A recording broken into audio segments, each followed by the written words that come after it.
Bonjour à tous, aujourd'hui je suis ravie de vous retrouver pour une vidéo spéciale DIY. Donc là ça sera pour les fêtes de fin d'année, je vous propose de réaliser des bons blushs. Vous allez voir, c'est ultra rapide et ultra simple à faire.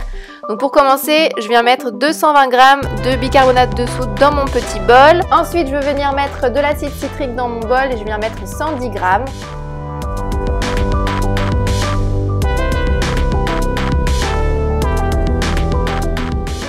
Je viens bien ensuite mélanger les deux ensemble avant d'ajouter l'ingrédient suivant qui est la farine de maïs et je viens mettre 110 g et je viens bien mélanger le tout ensemble.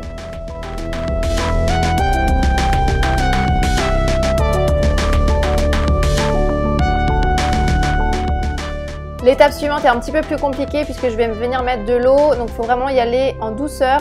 Tout simplement, sinon si on met tout d'un coup, l'acide citrique va réagir et du coup la boule, la pâte ne sera pas bonne du tout. Ensuite, je vais venir mettre une huile végétale, donc vous pouvez mettre n'importe quelle huile végétale. Moi j'ai choisi celle de baobab que j'aime beaucoup pour ses pouvoirs hydratants. Donc je vais mettre 2 cuillères à café d'huile, pas plus, ça suffit amplement. Pour voir si la pâte est vraiment bien, vous la prenez dans vos mains comme ça, vous la serrez et si elle se durcit, c'est qu'elle est vraiment prête à être mise dans les moules.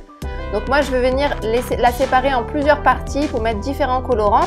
Dans le premier contenant, donc moi j'ai choisi de mettre l'oxyde rose, donc c'est un colorant naturel en fait. Après je viens mettre une fragrance cosmétique, donc je vais mettre 22 gouttes. Vous pouvez mettre une huile essentielle, moi j'en ai pas mis parce que c'était pour aller dans le bain de ma fille, donc j'ai pas mis d'huile essentielle. Et après je viens tout simplement mettre dans des petits moules que j'ai achetés chez Action. Donc je vous conseille de mettre un petit peu le prix parce que ceux que j'ai achetés chez Action c'est un petit peu la galère pour les fermer, donc vous pouvez en trouver un petit peu dans les magasins de loisirs créatifs. Et après je mets tout dans mes moules, donc voilà, c'est hyper simple. On remplit bien le moule, on referme bien et puis voilà. Donc là j'ai fait des boules roses, là vous allez voir je fais des boules bleues. Et là j'ai mis des boules avec des bonbons dedans et là j'ai même fait une boule multicolore.